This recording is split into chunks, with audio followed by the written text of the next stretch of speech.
കെ.ടി.ഡി.സി chairman P K. ശശിയെ കോൺഗ്രസിലേക്ക് ക്ഷണിച്ച വി.കെ. ശ്രീകണ്ഠൻ എം.പി സ്വപ്നലോകത്തെ ബാലഭാസ്കരനെന്ന് സി.പി.ഐ.എം പാലക്കാട് ജില്ലാ secretary E N. Suresh Babu.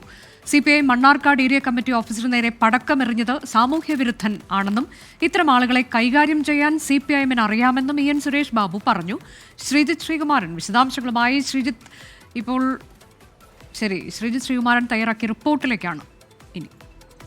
Comrade, ഇന്നലെ ഒരു പടക്കം എറിയുന്ന ഒരു സാഹചര്യം പാർട്ടി ഓഫീസിന് നേരെ, അതിനു മുൻപ് സമാനമായ രീതിയിൽ അത് പാർട്ടി പ്രവർത്തകനാണെന്ന തരത്തിലുള്ള പ്രചാരണം ആ മേഖലയിൽ നടക്കുന്നു.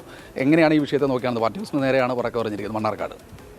നിരവധി ക്രിമിനൽ കേസുകളിലെ പ്രതിയായിട്ടുള്ള ഒരു സാമൂഹ്യ വിരുദ്ധനാണ് അതിന് നേതൃത്വം കൊടുത്തിട്ടുള്ളത്. അയാളാണത് ചെയ്തിട്ടുള്ളത്. നിമിഷങ്ങൾക്കകം തന്നെ മണ്ണാർക്കാട് പോലീസ് ആ ക്രിമിനലിനെ അറസ്റ്റ് ചെയ്തു. ആ നിലയ്ക്ക് CPM-ൻ്റെ ഏരിയ കമ്മിറ്റി ഓഫീസിനെതിരെ പടക്കമെറിയാനുള്ള ആ സാമൂഹ്യ വിരുദ്ധൻ്റെ മാനസികാവസ്ഥ എന്താണ് എന്ന് ഞങ്ങൾക്കിതുവരെ മനസ്സിലായിട്ടില്ല. ഏതായാലും CPM-നെതിരെ ഇത്തരം സാമൂഹ്യ വിരുദ്ധന്മാരുടെ ഈ ചെയ്തികൾ ശക്തമായ പ്രതിഷേധം ഉയർന്നു വരേണ്ടതുണ്ട്.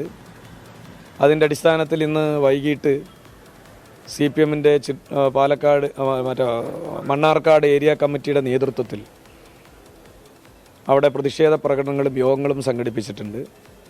പോലീസ് ശക്തമായ കേസെടുത്ത് മുന്നോട്ട് പോകുന്നുണ്ട്.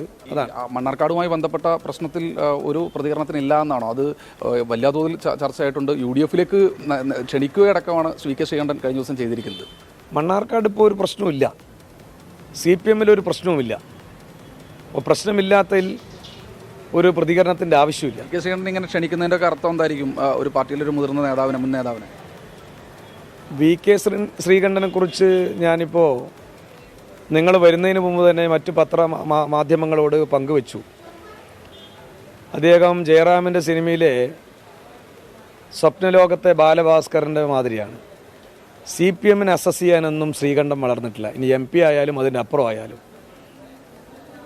അതിനനുസരിച്ച് ശ്രീകണ്ഠൻ വളരുമ്പോൾ അപ്പം അതിനൊക്കെ മറുപടി പറയാം. മനസ്സിലായില്ലേ? അതൊന്നും ശ്രീകണ്ഠൻ വിചാരിക്കുന്ന രൂപത്തിലേക്ക് CPM-ൻ്റെ രീതികൾ അയാൾക്ക് വിലയിരുത്താനുള്ള ഒരു അറിവോ വിവരമോ CPM-നെ കുറിച്ചില്ല. അതാണ് ഇ.എൻ. സുരേഷ് ബാബുവിന് വ്യക്തമാക്കാനുള്ളത്. രാജീവ് സുധേനൊപ്പം ശ്രീകുമാരൻ, 24 പാലക്കാട്.